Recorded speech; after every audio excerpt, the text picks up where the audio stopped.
42. Да. Вы не знаете, если они собираются выезжать сегодня вечером?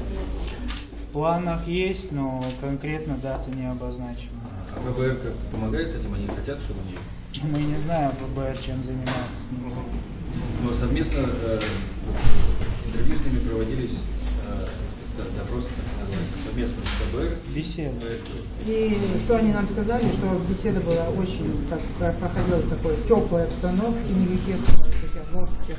Это сегодняшний или вчерашний? Вчерашний, да. Анзор А сегодняшний? сегодня? Анзор тоже присутствовал. Сегодня, да. Вчера по состоянию здоровья он не смог присутствовать. Ну, считайте, практически 2 дня с утра до вечера они сидят с агентом. До этого были свои дела, надо было подготовиться. То есть до последнего момента родители верили, что их сын жив.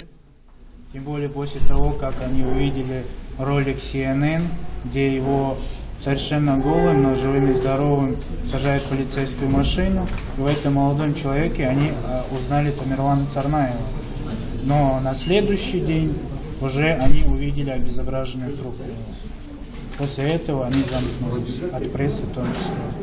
Конечно, у них крайне не вызывает доверия пресса, особенно иностранная, потому что после таких случаев, когда к ним приезжали, с ними общались, и после этого на них выливалась грязь, и все, что они говорили, переворачивали. Заур, а вы адвокат, сейчас с ними уже соглашение подписали? Нет, я не являюсь официальным адвокатом этой семьи. Ко мне обратилась руководитель независимого информационного агентства «Объектив» Хеда Саратова, так как мы с ней в последнее время вместе работаем по некоторым проектам, чтобы я помог ей присутствовать и поддержать морально. Если будут какие-то вопросы юридического характера, тоже ответить на эти вопросы.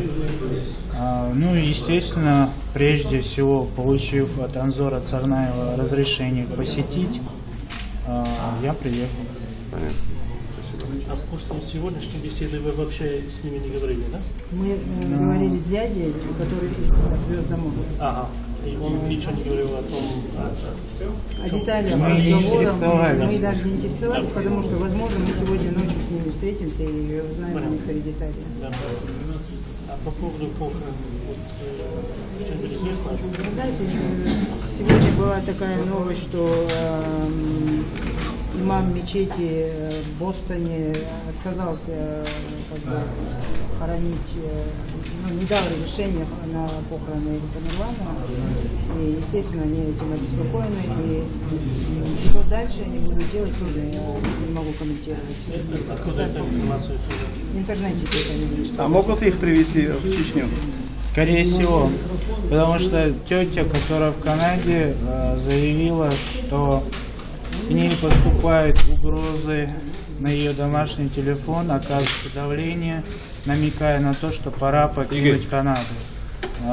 Она после этого заявила, что да, наверное, действительно пришло время покинуть Канаду, так как США не дало им то, на что они надеялись, то есть демократию, но она это сделает только с телом своего племянника. Извините, она пытается покинуть Канаду, потому что США не дало демократию?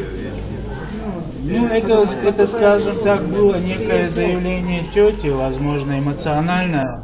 Но я так понимаю, она собирается покинуть, потому что у нее оказывается давление. А могут препятствовать вывозу трупа?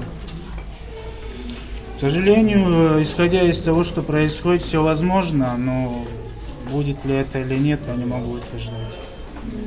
Спасибо вам большое.